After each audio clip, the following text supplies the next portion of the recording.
देखिए, सबसे पहले धन्यवाद और सब लोगों को प्रणाम मेरा। सबसे पहले मैं माननीय सांसद महोदया की इस बात का समर्थन करता हूँ, जो इन्होंने कहा कि बीजेपी की जो चुनाव इलेक्शन मशीनरी है बहुत स्ट्रॉन्ग है।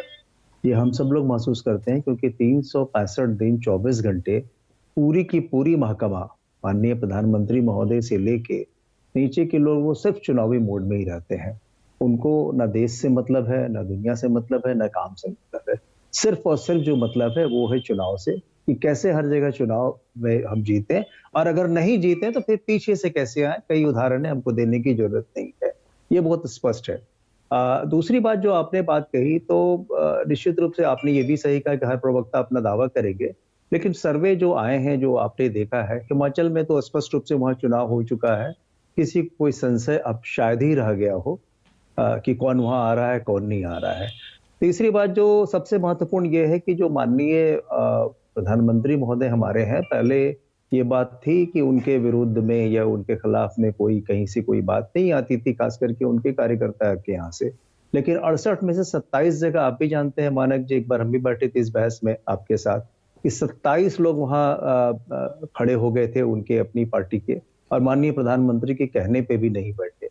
तो जो परिस्थितियां बदल रही हैं आज पूरे भारत में, मैं इस बात का दावा करता हूं कि ये चुनाव न तो मोदी जी वर्सेस राहुल जी है, ना ये चुनाव भाजपा वर्सेस कांग्रेस है या कोई और पार्टी है। ये पूरा का पूरा चुनाव भाजपा वर्सेस ये देश की आवाम है, देश की जनता है।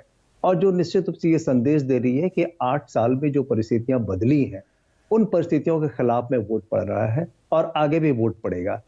जो विधानसभा के चुनाव होते हैं और जो लोकसभा के चुनाव होते हैं, इसमें फ़र्क होता है। ये आपने महसूस किया, बिहार को का उदाहरण आपके पास है और भी कई एक जगह का उदाहरण है आपके पास, जो कि दोनों में फ़र्क महसूस होता है। इसीलिए ये जल्दीबाजी थोड़ी होगी कहने के लिए और ख़ास करके जब अभी जो परिस्थितियाँ बन रही हैं, जो भारत जोड़ो यात्रा के बाद जो अपार जन समर्थन जो मिल रहा है कांग्रेस पार्टी को और राहुल गांधी जी को, इसमें किसी की कोई संशय या शक नहीं होना चाहिए। अब तो आप लोगों का भी धन्यवाद कि आप लोग भी कैमरा लेके वहाँ पे आ रहे हैं, ये बड़ी अच्छी बात है और हम सब लोगों को अच्छा लग रहा है। तो समय का रुख बदल रहा है और समय हवा का भी रुख बदल रहा है, तो उसके नतीजे सामने आ जाएँगे और सबके सामने बिल्कुल स्पष्ट हो जाएगा नहीं, ये मैं बात। ये जी। पूछ रहा हूं कि अगर मान लीजिए गुजरात बीजेपी जीती और हिमाचल और दिल्ली के एमसीडी में बीजेपी हारी, तो आप उसे कैसे देखेंगे? देखिए, कोई अजम्पशन पे कोई हाँ, कोई प्रश्न जो है वो ये मैथमेटिक्स थोड़ी कि मान लो कि एबीसी एक त्रिभुज है, वैसे नहीं होता है।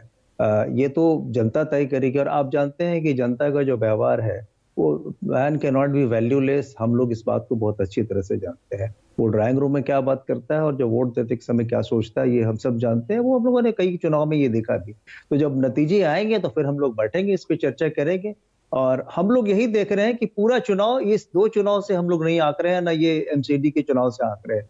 हम देख रहे हैं कि भारत की जनता बनाम भारतीय जनता पार्टी, ओके। ये लहर पूरे देश में है और इस पे हमारे सारे साथी जो बैठे हुए हैं, वो इस बात से सहमत ठीक है, होंगे। और अखिलेश जी। यादव के लोकसभा चुनाव लड़ने का जो एक संकेत है, उसको आप कैसे देख रहे हैं? और भाटी साहब नहीं, कह नहीं, रहे हैं कि उनमें पीएम बनने के सारे गुण हैं।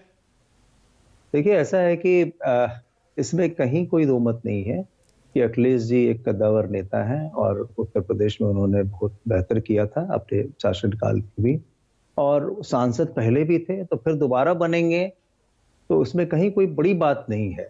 रही प्रधानमंत्री बनने के बाद तो ये सब आगे तय होगा, लेकिन एक बात मानक जी जो हमारे वरिष्ठ नेता लोग भी कहते चले आए हैं, ये स्पष्ट है कि जो विपक्षी एकता की बात जो हो रही है, उसकी धुरी कांग्रेस से होगी। आज अगर आप देखिए जितने चुने हुए रिप्रेजेंटेटिव्स हैं, एमएलए, एमपी, ये सब बना के अगर गिनती करके अगर आप देखेंगे, तो आज भी 1200 से अधिक हमारे प्रतिनिधि हैं और 1600 कुछ जो हैं वो भारतीय जनता पार्टी के, पूरे देश की मैं बात बता रहा हूँ। तो निश्चित रूप से कांग्रेस आज भी ताकतवर है। हाँ, ठीक है, हमको जब जनता ने दिया था, मत दिया था हमारे पक्ष में, तो हमने राज किया, विपक्ष में भी इस है, पर इस फिर पर हम आएँगे, कीर्ति बहुत हम आजाद राज साहब करना का एक बड़ा जानते हैं। इंटरेस्टिंग टेक है, आनंद माधव। वो हमेशा जी। कहते हैं, कीर्ति आजाद, वो ये कहते हैं कांग्रेस को अगर धुरी बनना है ना सही मायने में किसी भी गठबंधन की, तो उसको ताकत दिखानी पड़ेगी, आने वाले चुनाव जीतने पड़ेंगे। अब ये 3 चुनाव हैं, इनमें ताकत दिखाइए, उसके बाद जो और मानिक असेंबली जी, इलेक्शन है उनमें ताकत दिखाइए, तब यह साबित मानिक होगा कि कांग्रेस धुरी बनेगी या नहीं बनेगी। ताकत तो दिख रहा है, चुनाव तो हर 5 साल के बाद आएँगे, लेकिन ताकत दिख रहा है, ताकत सड़कों पे दिख रहा है, वो पूरी दुनिया को दिख रहा है, सिर्फ भारत को ही नहीं दिख रहा है। तो वो सामने लोग आ रहे हैं और स्पष्ट रूप से जो है ना इसको जो face is the index of heart. तो जो समूची सड़कों पे जो हमारे लाखों लोग आज जो धूल उड़ाते चल रहे हैं, भारत जोड़ो यात्रा के साथ जुड़े हुए हैं, इससे पूरे देश को एहसास हो रहा है कि कांग्रेस की क्या ताकत है।